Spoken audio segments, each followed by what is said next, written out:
मित्रों, सादर जय श्री कृष्ण। हमारे YouTube चैनल में आप सभी का बहुत बहुत स्वागत है। मैं हूं आपके साथ विशाल शास्त्री। आज हम आपको जन्माष्टमी की व्रत कथा सुनाने जा रहे हैं। श्री कृष्ण जन्माष्टमी तिथि 18 अगस्त 2022 गुरुवार की रात 9:21 से शुरू होगी। 19 अगस्त 2022 शुक्रवार की रात 11 बजे समाप्त होगी। रोहिणी नक्षत्र 19 अगस्त की रात 1:52 बजकर से 20 की रात 4:39 तक रहेगा। भगवान श्री कृष्ण का जन्म 5249 वर्ष पहले द्वापर युग में भाद्रपद कृष्ण पक्ष अष्टमी तिथि बुधवार रोहिणी नक्षत्र वृषभ राशि में चंद्रमा ठीक मध्य रात्रि 12 बजे मथुरा में हुआ था। भगवान श्री हरि विष्णु के 8वें अवतार श्री कृष्ण हैं। पारणा समय 20 अगस्त 2022 शनिवार सुबह 5:52 से 9:52 तक रहेगा। स्कंद पुराण के मतानुसार जो भी व्यक्ति जानकर श्री कृष्ण जन्माष्टमी को नहीं करता, वह मनुष्य जंगल में सर्प और व्याघ्र होता है। ब्रह्म पुराण का कथन है कि कलयुग में भाद्रपद मास के कृष्ण पक्ष की अष्टमी में 28वें युग में देवकी के पुत्र श्री कृष्ण उत्पन्न हुए थे। यदि दिन या रात में कला मात्र भी रोहिणी न हो तो विशेषकर चंद्र में मिली हुई रात्रि से इस व्रत को करे। भविष्य पुराण का वचन है, श्रावण मास के शुक्ल पक्ष में कृष्ण जन्माष्टमी व्रत को जो मनुष्य नहीं करता, वह क्रूर राक्षस होता है। केवल अष्टमी तिथि में ही उपवास करना कहा गया है। यदि वही तिथि रोहिणी नक्षत्र से युक्त हो तो जयंती नाम से संबोधित की जाएगी। अग्नि पुराण का वचन है कि कृष्ण पक्ष की जन्माष्टमी में यदि एक कला भी रोहिणी नक्षत्र हो तो उसको जयंती नाम से ही संबोधित किया जाएगा, अतः उसमें प्रयत्न उपवास करना चाहिए। इंद्र ने कहा, हे ब्रह्मापुत्र, हे मुनियों, मैं श्रेष्ठ सभी शास्त्रों के ज्ञाता, हे देव, व्रतों में उत्तम उस व्रत को बताएं जिस व्रत से मनुष्यों को मुक्ति लाभ प्राप्त हो, तथा हे ब्रह्मा, उस व्रत से प्राणियों को भोग न व मोक्ष प्राप्त हो जाए। इंद्र की बातें सुनकर नारद जी ने कहा, त्रेता युग के अंत में और द्वापर युग के प्रारंभ समय में निंदित कर्म को करने वाला कंस नाम का एक अत्यंत पापी दैत्य हुआ। उस दुष्ट व नीच कर्मी दुराचारी कंस की देवकी नाम की एक सुंदर बहन थी। देवकी के गर्भ से उत्पन्न 8वां पुत्र कंस का वध करेगा। नारद जी की बातें सुनकर इंद्र ने कहा, हे महामते, उस दुराचारी कंस की कथा का विस्तार पूर्वक वर्णन कीजिए। क्या यह संभव है कि देवकी के गर्भ से उत्पन्न 8वां पुत्र आप अपने मामा कंस की हत्या करेगा? इंद्र की संदेह भरी बातें सुनकर नारद जी ने कहा, हे अदिति पुत्र इंद्र, एक समय की बात है, उस दुष्ट कंस ने एक ज्योतिषी से पूछा कि ब्राह्मणों में श्रेष्ठ ज्योतिषविद मेरी मृत्यु किस प्रकार और किसके द्वारा होगी? ज्योतिषी बोले, दानवों में श्रेष्ठ कंस वसुदेव की धर्मपत्नी देवकी जो वाक्पट्ट है और आपकी बहन भी है, उसी के गर्भ से उत्पन्न हुआ उसका 8वां पुत्र, जो कि शत्रुओं को भी पराजित कर इस संसार में कृष्ण के नाम से विख्यात होगा। वही एक समय सूर्योदय काल में एक आपका वध करेगा। ज्योतिषी की बातें सुनकर कंस ने कहा, हे दैवज बुद्धिमानों, मैं अग्रण्य, अब आप यह बताएं कि देवकी का 8वां पुत्र किस मास में किस दिन मेरा वध करेगा? ज्योतिषी बोले, हे महाराज, माघ मास की शुक्ल पक्ष की तिथि को 16 कलाओं से पूर्ण श्री कृष्ण से आपका युद्ध होगा। उस युद्ध में वे आपका वध करेंगे। इसलिए हे महाराज, आप अपनी रक्षा यत्नपूर्वक करें। इतना बताने के पश्चात नारद जी ने इंद्र से कहा, ज्योतिषी द्वारा बताए गए समय पर ही कंस की मृत्यु कृष्ण के हाथ निसंदेह होगी। इंद्र ने कहा, हे मुनि, उस दुराचारी कंस की कथा का वर्णन कीजिए। और बताइए कि कृष्ण का जन्म कैसे होगा तथा कंस की मृत्यु कृष्ण द्वारा किस प्रकार होगी। इंद्र की बातें सुनकर नारद जी ने पुनः कहना प्रारंभ किया। उस दुराचारी कंस ने अपने एक द्वारपाल से कहा, मेरी इस प्राणों से प्रिय बहन की पूर्ण सुरक्षा करना। द्वारपाल ने कहा, ऐसा ही होगा। कंस के जाने के पश्चात उसकी छोटी बहन दुखित होते हुए जल लेने के बहाने घड़ा लेकर तालाब पर गई। उस तालाब के किनारे एक घनघोर वृक्ष के नीचे बैठकर देवकी रोने लगी। उसी समय एक सुंदर स्त्री जिसका नाम यशोदा था, उसने आकर देवकी से प्रिय वाणी में कहा, हे कांते, इस प्रकार तुम क्यों विलाप कर रही हो? अपने रोने का कारण मुझसे बताओ। तब दुखित देवकी ने यशोदा से कहा, हे बहन, नीच कर्मों से असक्त दुराचारी मेरा ज्येष्ठ भ्राता कंस है।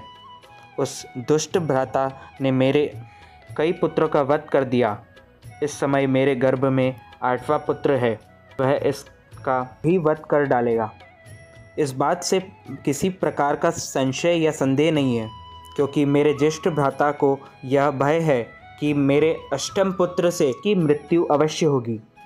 देवकी की बातें सुनकर यशोदा ने कहा, हे बहन, विलाप मत करो, मैं भी गर्भवती हूँ। यही मुझे कन्या हुई तो अपने पुत्र के बदले उस कन्या को ले लेना। इस प्रकार तुम्हारा पुत्र कंस के हाथों मारा ही नहीं जाएगा। तदंतर कंस ने अपने द्वारपाल से पूछा, देवकी कहाँ है? इस समय वह दिखाई नहीं दे रही है। तब द्वारपाल ने कंस से नम्र वाणी में कहा, हे महाराज, आपकी बहन जल लेने तालाब पर गई हुई है। यह सुनते ही कंस क्रोधित हो उठा और उसने द्वारपाल को उसी स्थान पर जाने को कहा जहाँ वह गई हुई थी। द्वारपाल को दृष्टि तालाब से के आसपास देवकी पर पड़ी। तब उसने कहा कि आप किस कारण से यहाँ आई हैं? उसकी बातें सुनकर देवकी ने कहा कि मेरे गृह में जल नहीं था, जिसे लेने मैं जलाशय पर आई हूँ। इसके पश्चात देवकी अपने गृह की ओर चली गई। कंस ने पुनः द्वारपाल से कहा कि इस गृह में मेरी बहन की तुम पूर्णतः रक्षा करो। अब कंस को इतना भय लगने लगा कि गृह के भीतर दरवाज़ों में विशाल ताले बंद करवा दिए और दरवाजे के बाहर दैत्यों और राक्षसों को पहरेदारी के लिए नियुक्त कर दिया। कंस इस प्रकार हर प्रकार से अपने प्राणों को बचाने के प्रयास कर रहा था। एक समय सिंह राशि के सूर्य में आकाश मंडल में जलाधारी मेघों ने अपने प्रभुत्व स्थापित कर लिया। भादो मास की कृष्ण पक्ष की अष्टमी तिथि को घनघोर अर्धरात्रि थी। उस समय चंद्रमा भी वृषभ राशि में था। रोहिणी नक्षत्र बुधवार के दिन सौभाग्य योग से संयुक्त चंद्रमा के आधी रात के में उदय होने पर आधी रात के उत्तर एक घड़ी जब हो जाए तो श्रुति स्मृति पुराणोक्त फल निसंदेह प्राप्त होता है। इस प्रकार बताते हुए नारद जी ने इंद्र से कहा, ऐसे विजय नामक शुभ मुहूर्त में श्री कृष्ण का जन्म हुआ और श्री कृष्ण के प्रभाव से ही उसी क्षण बंदी गृह के दरवाजे स्वयं खुल गए। द्वार पर पहरा देने वाले पहरेदार राक्षस सभी मूर्छित हो गए।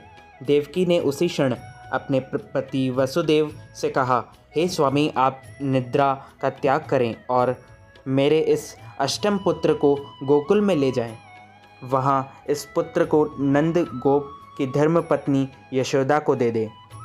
उस समय यमुना जी पूर्ण रूप से बाणग्रस्त थी, किंतु जब वसुदेव जी बालक कृष्ण को सूप में लेकर यमुना जी को पार करने के लिए उतरे, उसी क्षण बालक के चरणों का स्पर्श होते ही यमुना जी अपने पूर्व स्थिर रूप में आ गई। किसी प्रकार वसुदेव जी गोकुल पहुँचे और नंद के गृह में प्रवेश कर उन्होंने अपना पुत्र तत्काल उन्हें दे दिया और उसके बदले में उनकी कन्या ले ली। वे तत्क्षण वहाँ से वापस आकर कंस के बंदी गृह में पहुँच गए। प्रातःकाल जब सभी राक्षस पहरेदार निद्रा में जागे तो कंस ने द्वारपाल से पूछा कि अब देवकी के गर्भ से क्या हुआ, इस बात का पता लगाकर मुझे बताओ। द्वारपाल ने महाराज की आज्ञा को मानते हुए कारागार में जाकर देखा तो वहाँ देवकी की गोद में एक कन्या थी, जिसे देखकर द्वारपालों ने कंस को सूचित किया, किंतु कंस को तो उस कन्या से भय होने लगा। अतः वह स्वयं कारागृह में गया और उसने देवकी की गोद से कन्या को झपट लिया और उसे एक पत्थर की चट्टान पर पटक दिया, किंतु वह कन्या विष्णु की माया से आकाश की ओर चली गई और अंतरिक्ष में जाकर विद्युत के रूप में परिणित हो गई। उसने कंस से कहा कि हे दुष्ट, तुझे मारने वाला गोकुल में नंद के ग्रह में उत्पन्न हो चुका है और उसी से तेरी मृत्यु सुनिश्चित है। मेरा नाम तो वैष्णवी है। मैं संसार के कर्ता भगवान विष्णु की माया से उत्पन्न हुई हूँ। इतना कहकर वह स्वर्ग की ओर चली गई। उस आकाशवाणी को सुनकर कंस क्रोधित हो उठा। उसने नंद जी के ग्रह में पूतना राक्षसी को कृष्ण का वध करने के लिए भेजा, किंतु जब वह राक्षसी कृष्ण को स्तनपान कराने लगी तो कृष्ण ने उसके स्तन से उसके प्राणों को खींच लिया और वह राक्षसी कृष्ण कृष्ण कहते हुए मृत्यु को प्राप्त हुई। जब कंस को पूतना की मृत्यु का समाचार प्राप्त हुआ तो उसने कृष्ण का वध करने के लिए क्रमश केशी नामक दैत्य को अश्व के रूप में, उसके पश्चात अरिष्ट नामक दैत्य को बैल के रूप में भेजा, किंतु ये दोनों भी श्री कृष्ण के हाथों मृत्यु को प्राप्त हुए। इसके पश्चात कंस ने काल्याख्य नामक दैत्य को कौवे के रूप में भेजा, किंतु वह भी श्री कृष्ण के हाथों मारा गया। अपने बलवान राक्षसों की मृत्यु के आघात के से कंस अत्यधिक भयभीत हो गया। उसने द्वारपालों को आज्ञा दी कि नंद को तत्काल मेरे समक्ष उपस्थित करो। द्वारपाल नंद को लेकर जब उपस्थित हुए तब कंस ने नंद जी से कहा कि यदि तुम्हें अपने प्राणों को बचाना है तो पारिजात के पुष्प ले आओ। यदि तुम नहीं लाए तो तुम्हारा वध निश्चित है। कंस की बातों को सुनकर नंद ने ऐसी ही होगा कहा और अपने गृह की ओर चले गए। घर आकर उन्होंने संपूर्ण वृतांत अपनी पत्नी यशोदा को सुनाया, जिसे श्री कृष्ण भी सुन रहे थे। एक दिन श्री कृष्ण अपने मित्रों के साथ यमुना नदी के किनारे गेंद खेल रहे थे और अचानक स्वयं ने ही गेंद को यमुना में फेंक दिया। यमुना में गेंद फेंकने का मुख्य उद्देश्य यही था कि वे किसी प्रकार पारिजात पुष्पों को ले आएं। अतः वे कदम्ब के वृक्ष पर चढ़कर यमुना में कूद पड़े। कृष्ण की यमुना में कूदने का समाचार श्रीधर नामक गोपाल ने यशोदा को सुनाया। यह सुनकर यशोदा भागती हुई यमुना नदी के किनारे आ पहुंची और उसने यमुना नदी की प्रार्थना करते हुए कहा, हे यमुना, यदि मैं बालक को देखूंगी तो भाद्रपद मास की रोहिणी युक्त अष्टमी का व्रत अवश्य करूंगी, क्योंकि दया दान सज्जन प्राणी ब्राह्मण कुल में जन्म रोहिणी युक्त अष्टमी, गंगाजल, एकादशी, गया श्रद्धा और रोहिणी व्रत ये सभी दुर्लभ हैं। हजारों अश्वमेघ यज्ञ, सहस्त्रों राजसूय यज्ञ, दान, तीर्थ और व्रत करने से जो फल प्राप्त होता है वह सब कृष्णाष्टमी के व्रत को करने से प्राप्त हो जाता है। यह बात नारद ऋषि ने इंद्र से कही। इंद्र ने कहा, हे मुनियों, मैं श्रेष्ठ नारद यमुना नदी के में कूदने के बाद उस बाल रूपी कृष्ण ने पाताल में जाकर क्या किया, यह संपूर्ण वृतांत भी बताए। नारद ने कहा, हे इंद्र, पाताल में। उस बालक ने नागराज की पत्नी ने कहा कि तुम यहाँ क्या कर रहे हो, कहाँ से आए हो और यहाँ आने का प्रयोजन है। नागपत्नी बोली, हे कृष्ण, क्या तूने घृत क्रीड़ा की है जिसमें अपना समस्त धन हारा गया है? यदि यह बात ठीक है तो कंकड़, मुकुट और मणियों को हार लेकर अपने गृह में चले जाओ, क्योंकि इस समय मेरे स्वामी शयन कर रहे हैं। यदि वे उठ गए तो वे तुम्हारा भक्षण कर जाएंगे। नागपत्नी बातें सुनकर श्री कृष्ण ने कहा, हे कांते, मैं किस प्रयोजन से यहाँ आया हूँ वह वृतांत मैं तुम्हें बताता हूँ। समझ लो, मैं कालिया नाग के मस्तक को कंस के साथ घृत में हार चुका हूँ और वही लेने मैं यहाँ आया हूँ। बालक कृष्ण की ये इस बात को सुनकर नागपत्नी अत्यंत क्रोधित हो उठी और अपने सोए हुए पति को उठाते हुए उसने कहा, हे स्वामी, आपके घर यह शत्रु आया है, अतः आप इसका हनन कीजिए। अपनी स्वामिनी की बातें सुनकर कालिया नाग निद्रावस्था से जाग पड़ा और बालक कृष्ण से युद्ध करने लगा। इस युद्ध में श्री कृष्ण को मूर्छित आ गई। उस मूर्छा को दूर करने के लिए उन्होंने गरुड़ का स्मरण किया। स्मरण होते ही गरुड़ का वहाँ आ गए। श्री कृष्ण अब गरुड़ पर चढ़कर कालिया नाग से युद्ध करने लगे और उन्होंने कालिया नाग को युद्ध में पराजित कर दिया। अब कालिया नाग ने भली भांति जान लिया था कि मैं जिसने युद्ध कर रहा हूँ वे भगवान विष्णु के अवतार श्री कृष्ण हैं, अतः उन्होंने कृष्ण के चरणों में साष्टांग प्रणाम किया और पारिजात के से उत्पन्न बहुत से पुष्पों को मुकुट में रखकर कृष्ण को भेंट किया।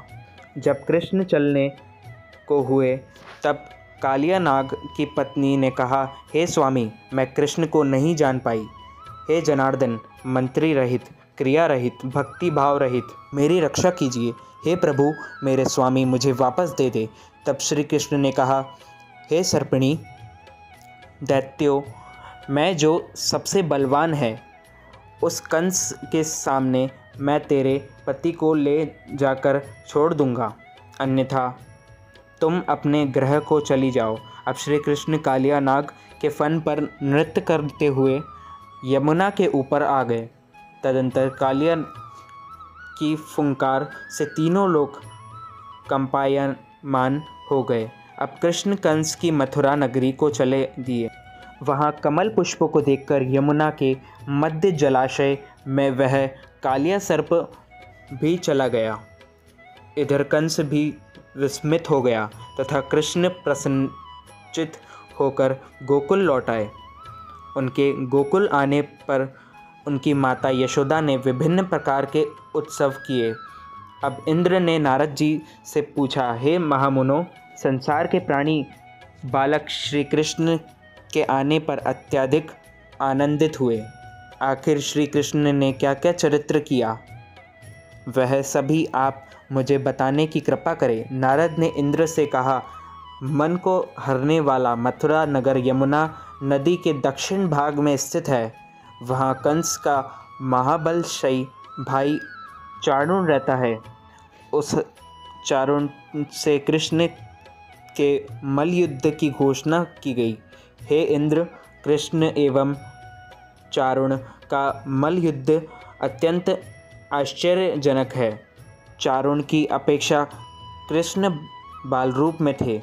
भैरी शंख और मृदंग के शब्दों के साथ कंस और केशी इस युद्ध को मथुरा की जनसभा के मध्य में देख रहे थे। श्री कृष्ण ने अपने पैरों को चारुण के गले में फंसाकर उसका वध कर दिया। चारुण की मृत्यु के पश्चात उनका मल्ल युद्ध केशी के साथ हुआ। अंत में केशी भी युद्ध में कृष्ण के द्वारा मारा गया। केशी के मृत्यु परांत मल्लयुद्ध देख रहे सभी प्राणी श्री कृष्ण की जय जयकार करने लगे। बालक कृष्ण द्वारा चारुण और केशी का वध होना कंस के लिए अत्यंत हृदय विदारक था। अतः उसने सैनिकों को बुलाकर उन्हें आज्ञा दी कि तुम सभी अस्त्र शस्त्र से सुसज्जित होकर कृष्ण से युद्ध करो। हे इंद्र, उसी क्षण श्री कृष्ण ने गरुण, बलवान बलराम तथा सुदर्शन चक्र का ध्यान किया, जिसके परिणाम स्वरूप बलदेव जी सुदर्शन चक्र लेकर गरुण पर आरूढ़ होकर आए।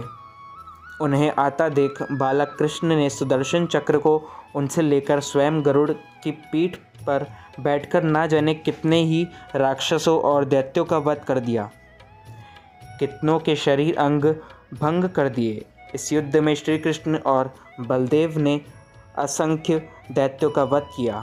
बलराम जी ने अपने आयुध शस्त्र हल से और कृष्ण ने सुदर्शन चक्र से माघ मास की शुक्ल पक्ष की सप्तमी को विशाल दैत्यों के समूह का सर्वनाश किया। जब अंत में केवल दुराचारी कंस ही बच गया तो कृष्ण ने कहा, हे दुष्ट अधर्मी दुराचारी, अब मैं इस महायुद्ध स्थल पर तुमसे युद्ध कर तथा तेरा वध कर इस संसार को तुझसे मुक्त कराऊंगा। यह कहते हुए श्री कृष्ण ने उसके केशों को पकड़ लिया और कंस को घुमाकर पृथ्वी पर पटक दिया, जिससे वह मृत्यु को प्राप्त हुआ। कंस के मरने पर देवताओं ने शंख घोष व पुष्प वृष्टि की। वहाँ उपस्थित समुदाय श्री कृष्ण की जय जयकार कर रहा था। कंस की मृत्यु पर नंद, देवकी, वसुदेव, यशोदा और इस संसार के सभी प्राणियों ने हर्ष पर्व मनाया। तो मित्रों, हमारे इस ज्ञानवर्धक वीडियो को अधिक से अधिक लोगों तक शेयर कीजिएगा, लाइक कीजिएगा, कमेंट कीजिएगा। कमेंट में जय श्री कृष्ण अवश्य लिखिएगा। मैं मिलता हूँ आपको किसी नई वीडियो के साथ। तब तक के लिए सादर जय श्री कृष्ण, सादर धन्यवाद।